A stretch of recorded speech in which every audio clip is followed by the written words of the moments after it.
Welcome to Property Quorum.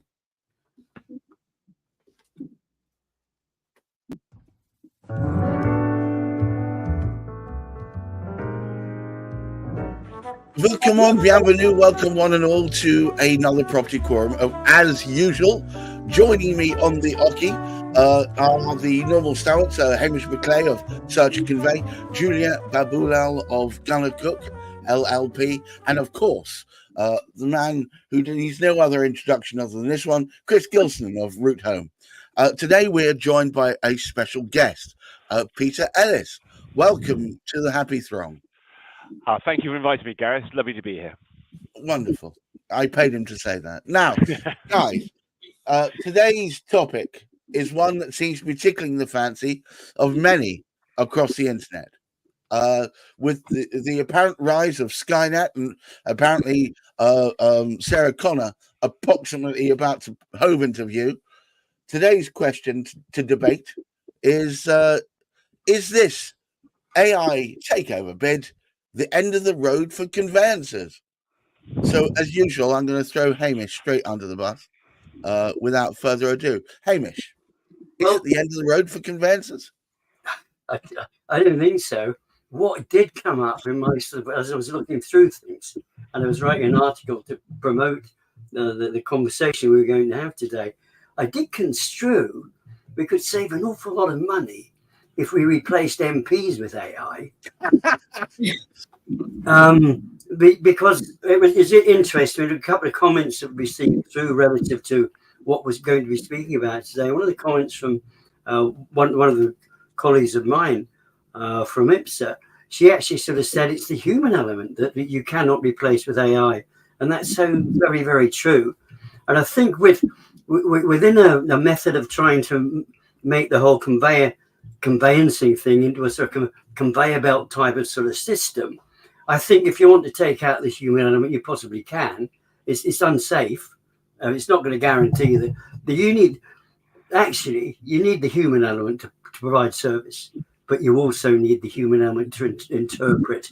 I mean, I've had a hell of a week with Amazon with a mess up on a couple of deliveries, and trying to speak to their AI bot is absolutely impossible. No, it's like pulling teeth, isn't it? Mind you, the customer service department isn't much better. I'm not too sure which was the better of the two, but I do not believe the human element can be removed from transactions between people. I'm surprised, Juliet, that there aren't more legal cases going where the AI has gone ahead and said certain things. You find out later, it's actually made the whole lot up. Yeah, agreed. I mean, for me, it's all about risk analysis here. And I'm sort of saying, people think that AI is going to make, processes more streamlined and cost efficient. But here's the thing. If you're getting AI on a permanent basis, who's going to provide that in terms of what is the cost provider going to charge for providing that service? Is your indemnity insurance going to cover you? Is there going to be some sort of fine print on there that says, well, actually, lawyer, you need to double check what the AI has said. And if you haven't, you're negligent. So you're still negligent. Are you doing the work twice? And when you pass that cost on to the customer, are they going to want to pay for it? So, from a cost perspective, I can't see that AI is going to replace lawyers, irrespective of, the concerns that we've shared throughout the weeks in terms of lawyers being slow, etc. The reality is the AI is only as good as the sort of computing behind it. And It's still early days. It's still very questionable. I know when I use lawyers, and I'm a lawyer, if I've got problems, I want to pick up the phone and speak to someone. Hamish, that Amazon thing yesterday, I was trying to book a delivery with a UPS bot, and it was a premium line. I kept telling her what the tracking number was. She kept getting it wrong. And I'm like, I'm paying for this for the whole time. Whereas a human would have just gotten it. So there are glitches in the system. What happens when you start getting used to AI and the system breaks down? You're telling me you can't do a lease report, or you can't do a report to a client. You have to wait for AI to come back up. There's children in school that can't do multiplication because they're dependent on calculators. It just isn't the way. And so for me, as far as AI is concerned, it's great for streamlining things like, opening a file or something. but the complexities that are involved, whether it's conveyancing or any sort of legal transaction, you're going to want to speak to a professional who can guide you in the right way and actually do a risk analysis with you. I can't see that AI can replace that level of skill, and the human element, absolutely not. I've used AI to write a couple of things for me, and I tell you, the versions of things I get, I can never send that to my clients. So it will not. It's a long way from replacing human lawyers. Rubbish in, rubbish out, I guess. Chris, are we going to have AI project managers and AI builders next? No, not a chance. The thing is, how long's GPT been around now, Gareth? Not very long. 2 years.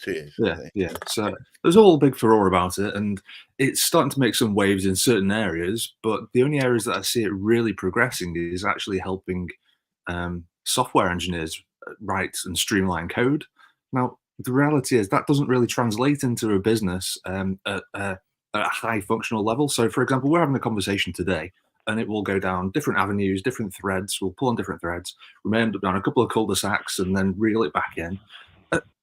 You can't do that with an AI. It's just not at that sort of level. And I'm not sure it will ever be that at that level. But that's human thinking. That's how we interact with each other. So I'm not sure it will ever emulate that.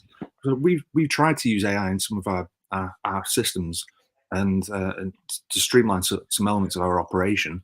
And it's difficult. It's difficult to use because you have to have a technical knowledge and technical level to be able to interact with it in the first place. And like you said, Gareth, it's crud in, crud out.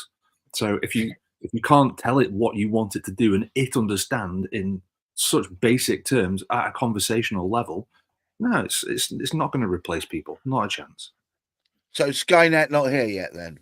I think Skynet's potentially on the way, and it could surpass us, and it could, I mean, as a civilization. Are we all going to end up outside playing tennis while Skynet does all the business? Well, the business could be just obliterating those, but that's a different conversation, probably for a different topic. Maybe we'll bring that into ours later.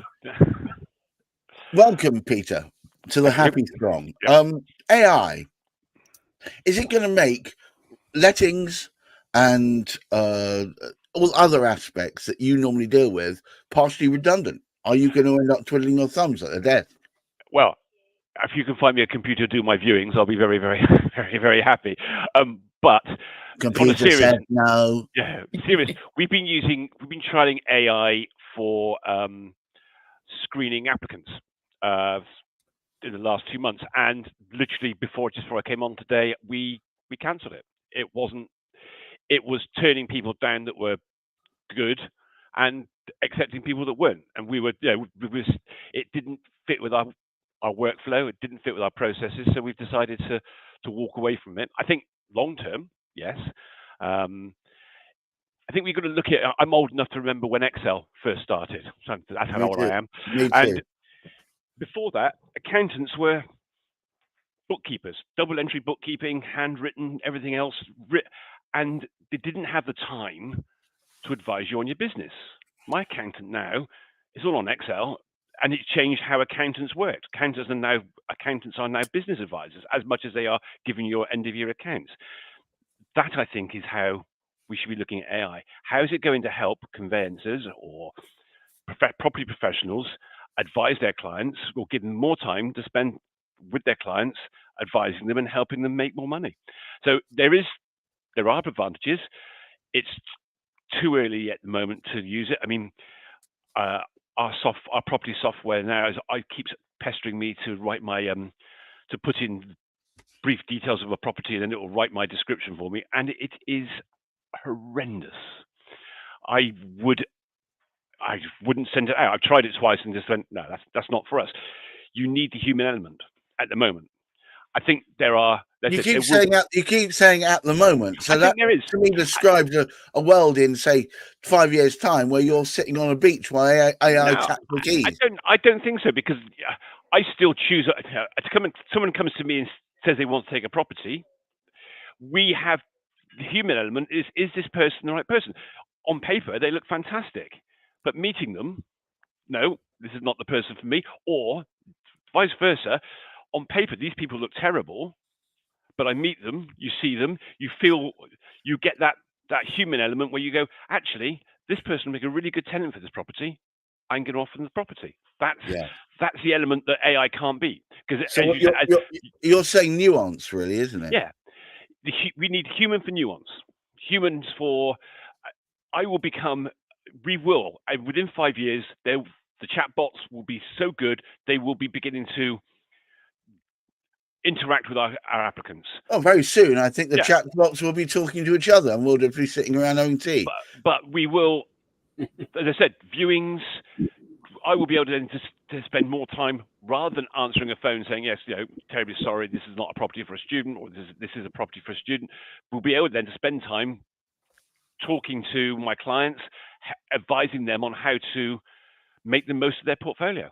That I think is where we should be looking to AI to take, for want of a better word, the grunt work out of our days, and so we can then spend time helping our clients make more money. Well, look, Hamish, it suddenly occurred to me that we all sound like the Luddites wanting to smash the spinning jenny and the up and downy machine that will make our new cloth. Are we there? Well, I think one of the fascinating things is that's a commonly used term by the stakeholders who are wanting to flog a software solution, and they're calling so much of the legal profession and the type of people that do the work that we do Luddites, because we are not embracing. We embrace it as much as we can, because one of the fantastic things that we were able to achieve after sort of lockdown is the fact with councils, we no longer need to travel to actually go and see them. But we're not actually using AI. We're actually using a very, very simple sort of system. We just access what they've got on their computer. Now, it doesn't take, somebody's not going to make a heck of a lot of money out of that. And I think this is a big problem. There are far too many people trying to monetize what they kind of, and like you were sort of saying, do we need the AI quality control? And there's so much. And like Juliet said, you've got to have somebody with knowledge of law. Now, I'm sure somewhere down the road, there are certain aspects that can be done. And we know we've had some people on the program who've got some very, very clever software who can take the details from, if you like, information that's held by land registry and use a bot or use it at AI to actually sort of put it into a file to make that file manageable. Now, that is clever, that is time saving, and that is useful. However, it still takes Juliet to look at that and say, right, is that the right, is the information correct? You do need that, much as we do. And again, the land registry are doing remarkably well at speed of turning around information, but unfortunately it's unratified information. It needs to be checked out, and AI has helped in part. However, the human, we're back to that human. We're all human beings or doings, or which are we? Something to do with human being or doing seems to be the most pertinent way forward, but are we not setting ourselves up for a AI-shaped tire tread mark to be on our backs if we're not careful, by ignoring the fact that it's here and now, and progress will roll on whether we moan or bemoan it or not? Well, if you've got your own business, again, it's about how you intend to embrace AI. Because for me, if I were to say, look, I'm going to employ AI for my business, and I realize that's opening me up to a whole host of claims, etc. So I'm making money in the interim because I'm speeding up on things, etc. But in the long run, people are suing me, and the AI providers aren't providing indemnity cover, then I'm opening up myself up to a lawsuit and potentially closing down my business. It just makes no sense. I mean, I liken what we do as lawyers to surgery. People come to us with problems and we have to find the right tool for that. If you were to say to me, look, I've got a major surgery, but they're just going to leave it to AI bots to handle it, the surgeon's not coming in, what would be your reaction? So it's very much the same thing with that. If you're willing as a client to put your hands in AI and say, look, they'll do my entire transaction, I'm happy with that, then that's your choice. I've had instances where I've said to AI, to ChatGPT, summarize this case for me. Now, sometimes it's a 400-page decision. They summarize it, but it never summarizes the point that I'm after. So I've literally got to read that report and find what I'm looking for, and then probably narrow down what I want AI to look at, and then you might get a half decent response. But it's all about how you input that data. Peter talked about, the candidates, the letting candidates. I've seen jobs where, I've seen this on TikTok, where there's certain employers that will use an AI tool to look for words in the description of the job application.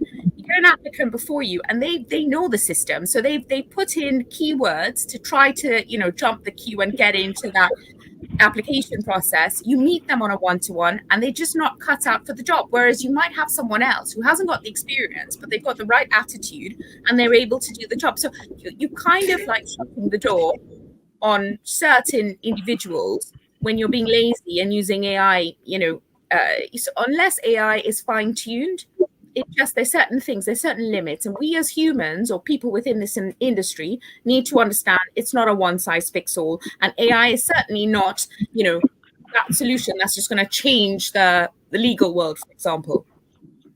Well, wow. On that bombshell, to quote some far-flung motoring show, I think I would like to pass over to Hamish McLay. Just take us home, Hamish. Well, I think very, very interesting. I think the comments made by Peter there, it's very, because it is important that you get the right clients. And we've spoken about this before. And when you're actually concerned, it's very, very important for people when they're buying a property to get in touch and speak to their solicitor.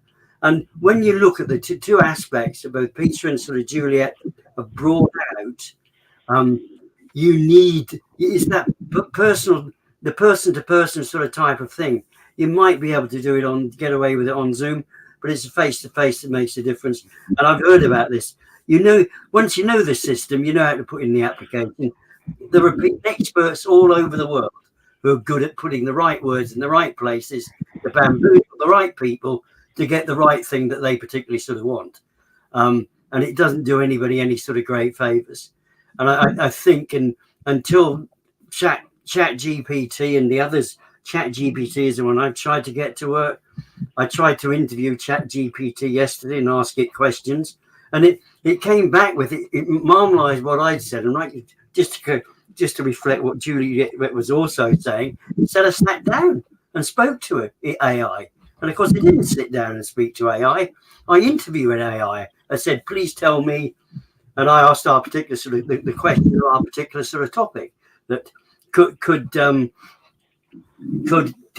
AI take over the work of a conveyancer? And it did actually say no, it couldn't, to be perfectly honest. But it messed up the rest of what I got. It didn't give the right information out. And I can never ever use AI and send it out like Juliet said. I'm frightened, and Chris said this. It's frightening. You wouldn't send it out to a client. No, it's scary, isn't it? All right. Well, look.